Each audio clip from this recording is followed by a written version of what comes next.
E é claro que o último vídeo de 2024 vai ser zerando todas as suas dúvidas sobre carreira em programação. Então vocês mandaram muitas perguntas e nesse vídeo eu reuni dúvidas tanto de iniciantes quanto pessoas ali no meio da sua carreira, como também de desenvolvedores sênior. Então, independente da sua senioridade, continua nesse vídeo que vai ter um conteúdo muito útil para você também. Então, primeiro eu vou fazer todas de iniciantes, depois todas as de pleno, depois todas as de sênior. E se você quiser acessar alguma pergunta específica desse vídeo, vou deixar aqui embaixo também na descrição a minutagem de cada pergunta.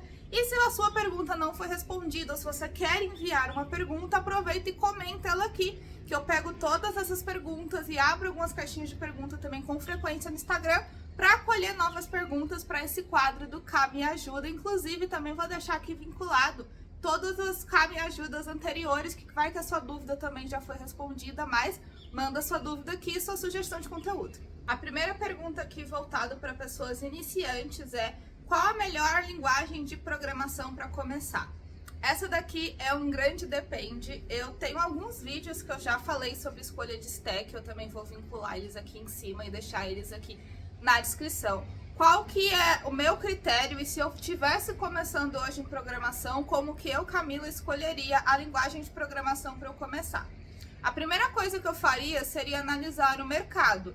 Então, não adianta ser a linguagem que você aprende mais fácil, não adianta ser a linguagem que você acha mais legal, mesmo que você tenha dificuldade de aprender, mas sei lá, todo mundo fala que é legal, se não é uma linguagem que tem muito emprego.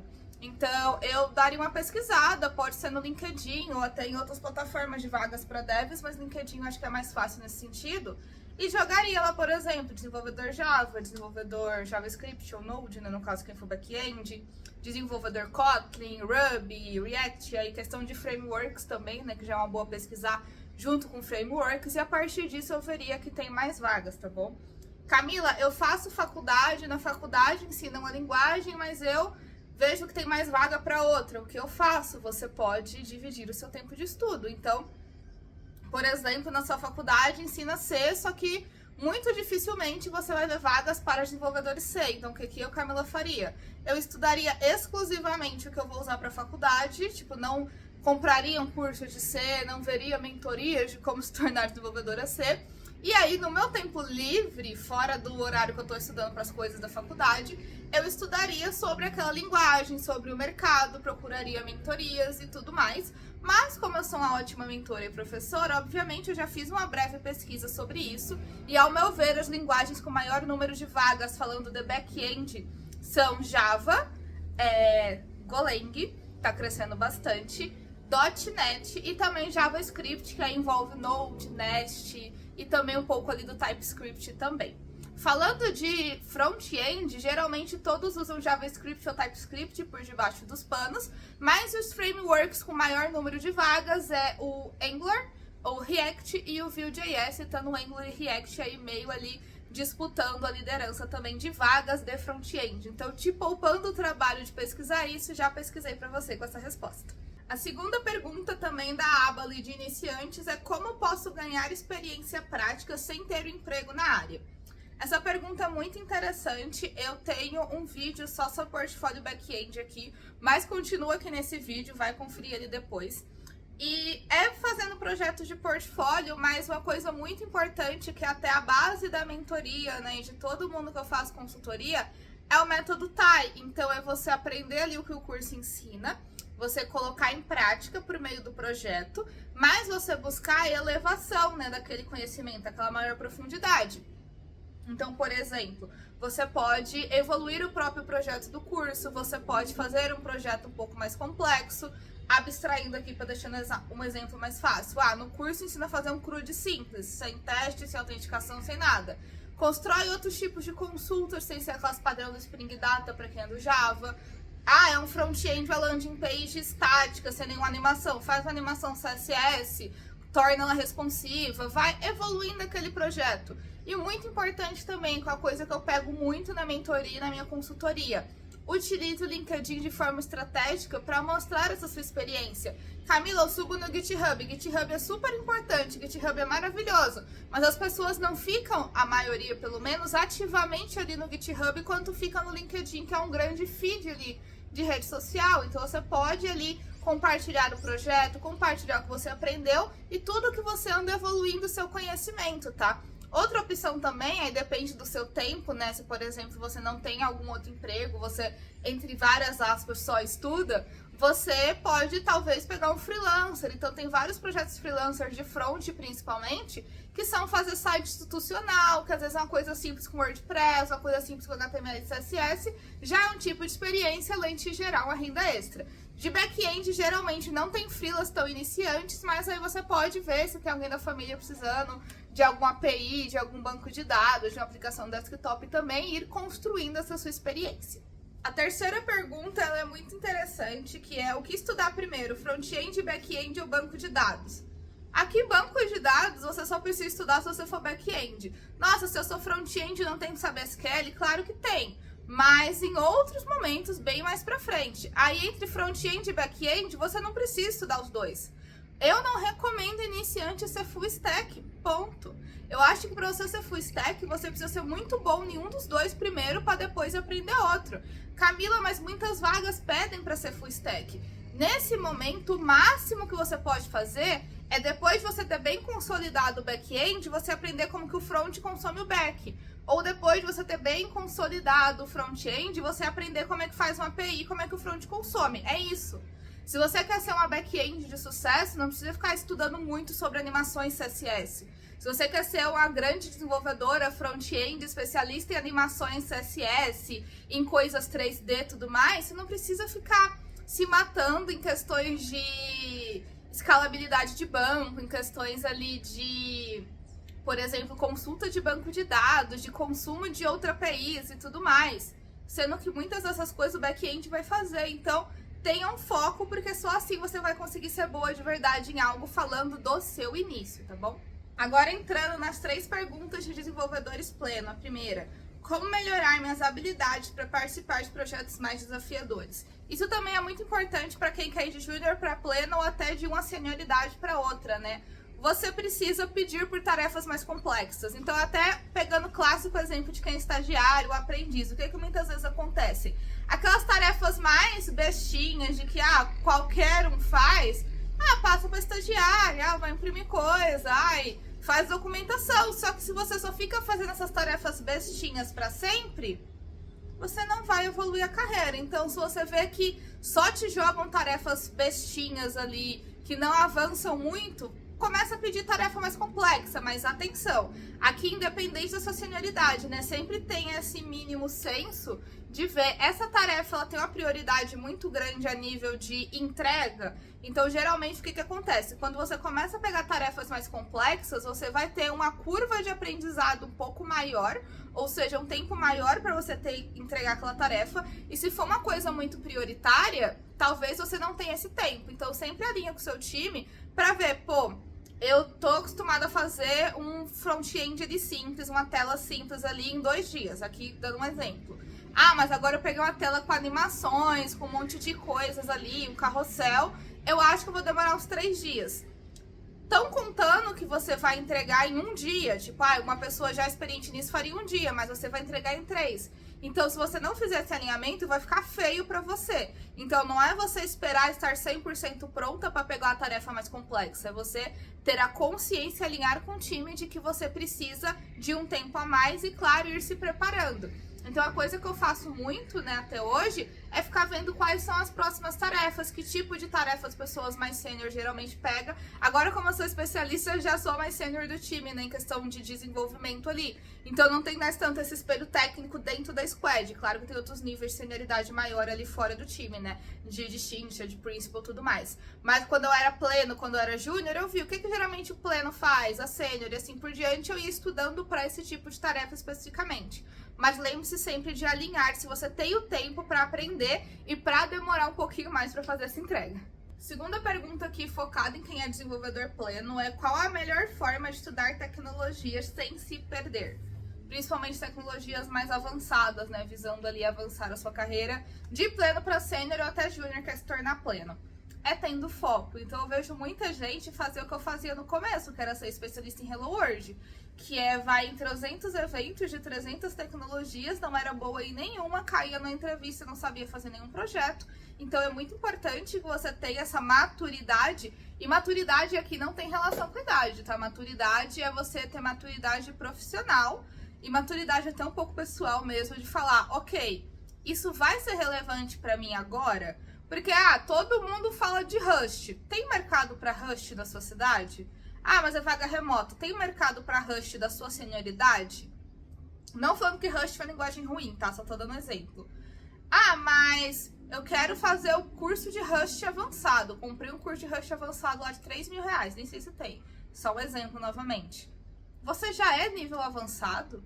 Então a coisa é que às vezes muita gente cai nisso é de ficar pegando cursos avançados, sendo que não sabe o básico, ficar querendo aprender microserviços sem nem saber o que é CRUD, ficar querendo aprender sobre animações CSS, jogos de CSS, coisas 3D e CSS, sem nem saber o que é tag HTML direito. Então tenha foco, tenha maturidade e tenha autoconhecimento, tanto a nível mais psicológico, filosófico, ali nível terapia, quanto a nível profissional. Tipo, isso vai ser relevante? É o seu momento de aprender isso? Você vai usar isso no seu projeto? Você vai usar isso nas vagas que você está buscando? Então, a coisa que ajuda muito, que eu sempre uso como exemplo, é a técnica das 5 vagas. Então, pega 5 vagas da stack da senioridade que você está buscando entrar, ou até da senioridade que você está hoje, para você ver que você está na bolha da sua empresa ou adequado ao mercado, e a partir disso você monta um plano de estudos, e a partir disso você consegue ter foco. Uma das coisas que eu mais vejo você errando e que faz você ficar sem ter constância nos estudos, sem evoluir em nada e só consumindo um monte de material sem ter resultado nenhum, é não ter foco e não ter disciplina.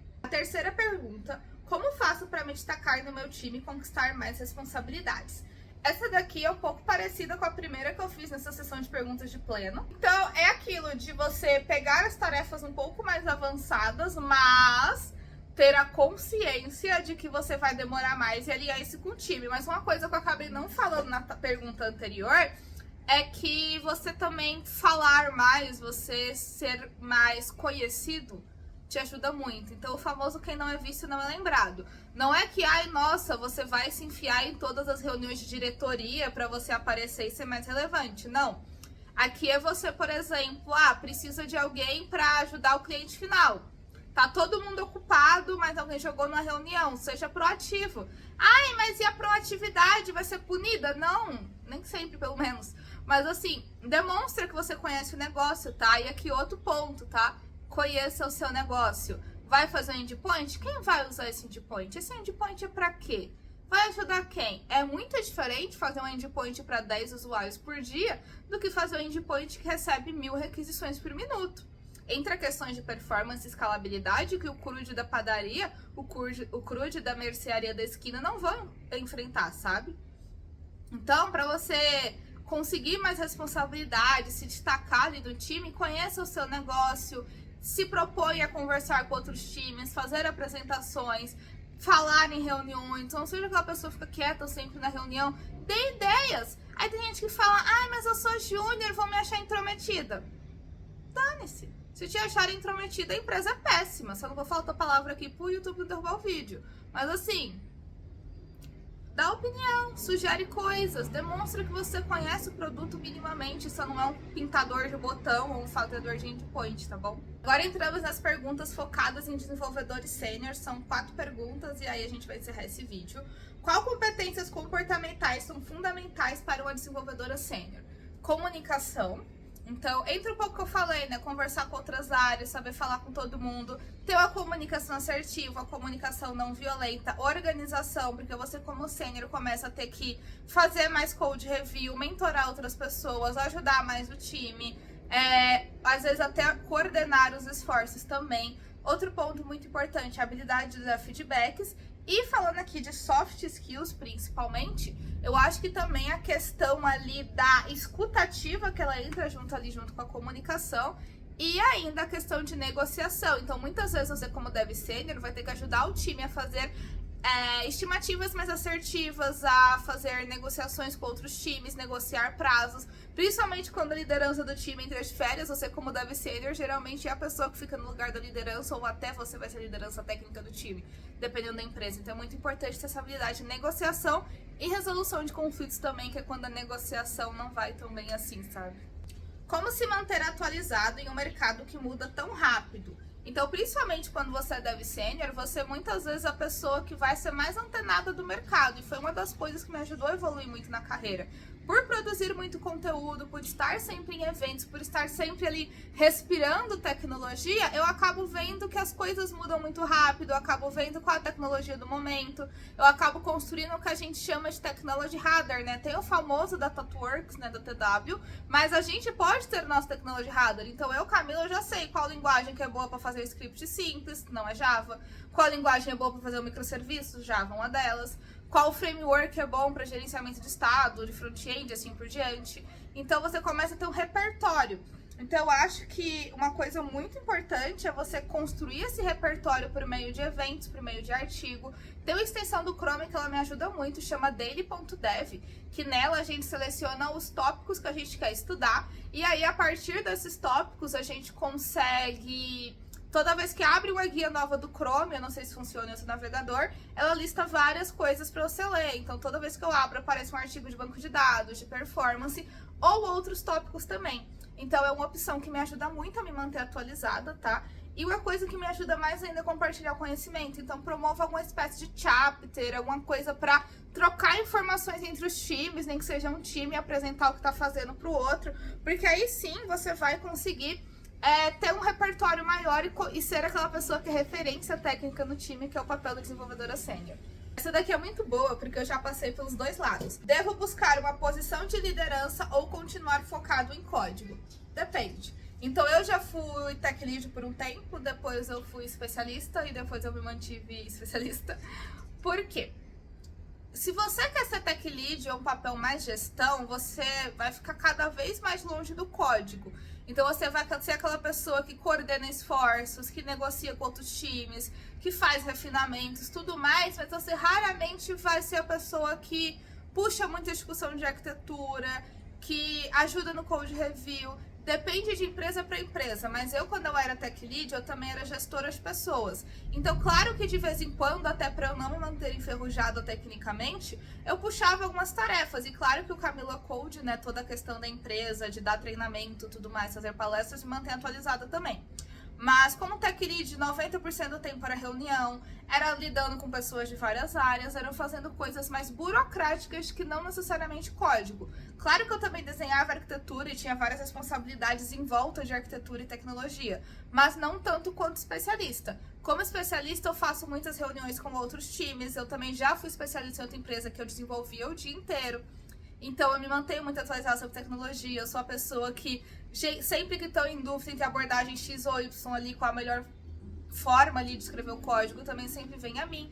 Então, se você quer ser uma pessoa referência ali em coordenação do time e às vezes gestor de pessoas também, questão. Se você quer ficar ali na parte técnica, arquitetura, refinamento, code review, trazer coisas novas pro time, parte técnica. Eu já testei os dois, apesar de eu amar mentorar pessoas, eu vejo que não é isso que eu quero fazer no mercado de trabalho dentro da empresa ali CLT. Eu prefiro fazer isso fora, dentro da empresa Camila Code. Mas eu gosto da parte técnica, eu gosto de desafios de performance, eu gosto de code review, de desenho de arquitetura, coisas que o cargo de especialista e de staff engineer, que é, né, em inglês, me proporciona. Então os dois pagam bem, os dois têm muito mercado, vai ver o que é a sua preferência, ou ainda se você pode testar os dois. Eu já testei os dois e sem dúvida eu quero continuar na linha técnica. Vamos à última pergunta. Como construir um portfólio que reflita a minha experiência como desenvolvedor sênior?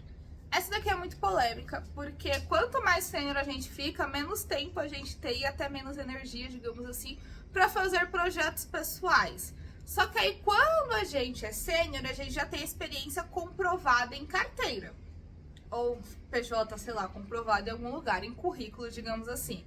Então, você não precisa tanto se preocupar com projetos pessoais. Claro que se você tiver um projeto no GitHub, é bem legal. Se você tiver ali uma produção de conteúdo, algum tipo, sei lá, não obrigado a criar conteúdo, mas eu acho ótima forma de portfólio para mim, por exemplo. Vai ajudar muito. Mas se você não tiver ou não quiser, você pode detalhar as suas experiências de forma estratégica. Então isso eu também falei ali em 2 vídeos sobre o processo seletivo de LinkedIn também, que eu também vou deixar vinculados aqui em cima e na descrição aqui do vídeo, onde você pode detalhar de forma mais estratégica a sua experiência para evidenciar melhor ainda a sua experiência, tá bom? E aí, se você realmente quiser fazer um projeto ali para pôr no seu portfólio como Dev Sênior, eu indico você procurar projetos muito além da famosa Pokédex. Novamente, a Pokédex é um projeto maravilhoso, só que não dá pra você ser Dev Sênior e ficar fazendo Pokédex, porque tipo, isso daí qualquer iniciante faz, entre várias aspas, é um projeto considerado de iniciante.